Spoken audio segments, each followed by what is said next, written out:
మొదలైంది. ఏపీలో ఫ్రీ బస్సులలో మొదలైందుల్లా మొదట్లో కర్ణాటకలో చూసినావు, అటెంక తెలంగాణలో, ఇప్పుడు ఇక ఏపీలో కూడా అదే లొల్లి.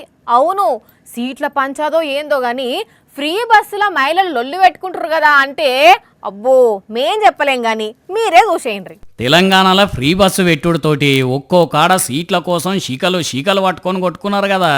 అయితే ఇప్పుడు ఏపీలో కూడా అట్లాంటి సీన్లే కనిపిస్తాయా ఏందని అనిపిస్తున్నది.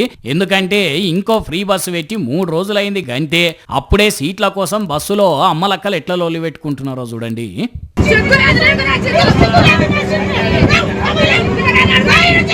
వామ్మో, సిగ్గు లేదు అనుకుంటా చిన్నగా లొల్లి పెట్టుకుంటలేరుగా. ఉండండి అక్కలు, ఏం లొల్లి, ఎవరు చెప్పినా ఆగుతలేరు కదా అన్నట్టు ఫ్రీ బస్సుల గురించి బీజేపీ లీడరు మాధవిలత మేడం ఏమో అన్నదినండి. పోస్ట్లు ఇస్తున్నావా? ఆ బస్ ఎక్కిన మహిళ ఎక్కడ పోవాలి తమ్ముడు? ఉపాధి కల్పించాలి కదా వాళ్ళకి. టిఫిన్ డబ్బా కట్టుకొని తిరిగి ఇంటికి రావాలా? ఇన్నర అనుల్లా కొలువులు లేవు ఏం లేవు గాని ఫ్రీ బస్సు పెడితే ఎందుకు? ఆ ఫ్రీ బస్ ఎక్కి ఆడోళ్ళు ఏడికి పోవాలి? టిఫిన్ పట్టుకొని పోయి బస్ ఎక్కి తిని రావాలనా అంటున్నది. మరిగా ఏపీలో ఇప్పుడే ఇట్లుంటే ఇంకా ముందు ఎన్ని లోళ్ళు చూడాల్సి ఉంటుందో ఏమో.